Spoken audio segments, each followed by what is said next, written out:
میرے محترم بھائیوں اور دوستوں، ہم پر ایک بہت بڑی مصیبت آنے والی ہے، ہم پر ایک بہت بڑی آفت آنے والی ہے۔ اس کا نام موت ہے۔ موت ایک ایسی چیز ہے جو سب سے بڑی آفت اور مصیبت ہے کہ انسان یہ دنیا چھوڑ کر جاتا ہے۔ کتنے ارمانوں سے آپ لوگوں نے گھر بنائے ہوئے ہیں اور ہر شخص نے بنائے ہیں، حتیٰ کہ چڑیا بھی گھونسلہ شوق سے بناتی ہے۔ ایک چھوٹا سا پرندہ بھی بڑے ذوق و شوق سے تنکے اکٹھے کرتا ہے اور اپنے لیے گھونسلہ بناتا ہے۔ یہ تو ہر جاندار کی فطرت ہے کہ وہ اپنے لیے کوئی نہ کوئی ٹھکانہ بناتا ہے۔ اسی طرح انسان کتنے ارمانوں سے اپنے لیے گھر بناتا ہے اور پھر خاموشی سے چھوڑ کر لوگوں کے کندھوں پر سوار ہو کر اندھیر کوٹری میں جا کر سو جاتا ہے۔ اسپین سے کمبل منگوائے سونے کے لیے، 10 برس بھی سونے نہ پائے تھے کہ ہمیشہ کے لیے مٹی کی چادر اوڑھ کر سو گئے۔ بڑے سارے ڈیزائن دیکھ کر پلنگ بنوائے اور جب اٹھے تو ایک پل میں اٹھ کر چلے گئے اور جا کر مٹی کے بستر پر ہمیشہ کے لیے سو گئے۔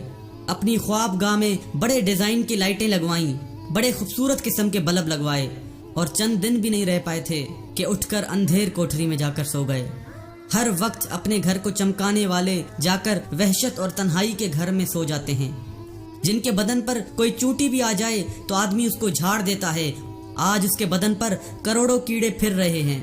جس چہرے کو گرمی سے بچاتا ہے، سردی سے بچاتا ہے، بھوک سے بچاتا ہے، تھکن سے بچاتا ہے، اسی چہرے پر آج کیڑوں کا حملہ ہے۔ کوئی اس کی آنکھ کھا رہا ہے، کوئی اس کی کھال کھا رہا ہے، کوئی اس کی زبان نوچ رہا ہے، کوئی اس کی ٹانگوں کو لگا ہوا ہے، اور وہ پیٹ کہ جس کو بھرنے کے لیے ساری زندگی دھکے کھاتا رہا، وہی پیٹ سب سے پہلے قبر میں پھٹ جاتا ہے۔ اور اللہ نے فرمایا، اے میرے بندے، دنیا کو لالچ کی نظر سے مت دیکھا کر، کیونکہ قبر میں سب سے پہلے تیرے وجود کا جو حصہ کیڑے کھاتے ہیں وہ تیری آنکھیں ہی ہوتی ہیں۔ سب سے پہلے شمع ہی بجھتی ہے اور سب سے پہلے اسی کو اللہ نکالتا ہے اور کیڑوں کو کھلا دیتا ہے۔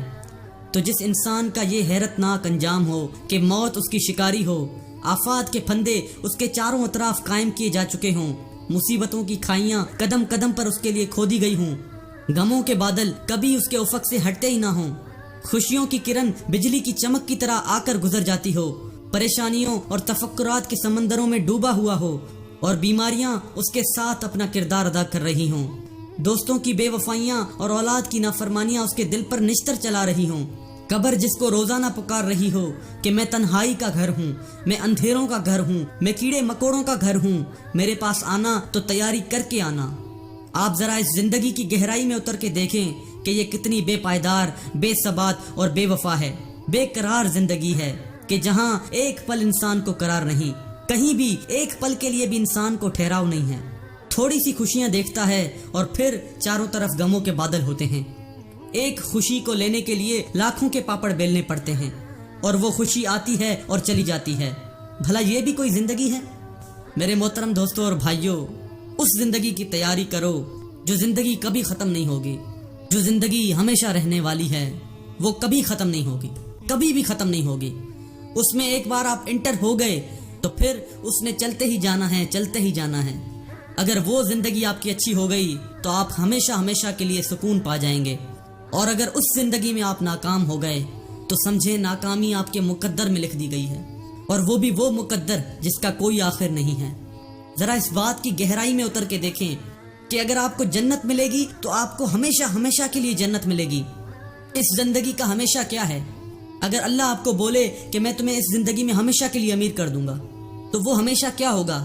60 سال ہوگا، 70 سال ہوگا، زیادہ سے زیادہ 100 سال تک۔ لیکن اگر آخرت میں ہمیشہ کا لفظ یوز ہوتا ہے، وہاں پر کوئی نمبر نہیں لگتا، وہاں کی ہمیشہ ہمیشہ کے لیے ہوتی ہے۔ وہاں پر ہمیشہ کا مطلب 100 سال یا 200 سال نہیں ہے، وہاں کی زندگی کبھی ختم نہیں ہونے والی۔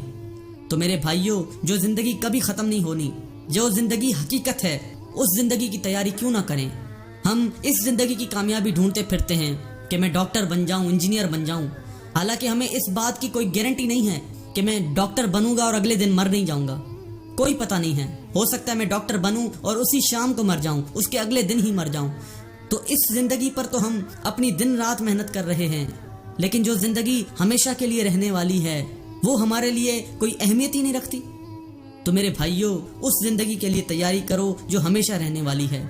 اللہ ہم سب کو عمل کرنے کی توفیق دے، آمین یا رب العالمین۔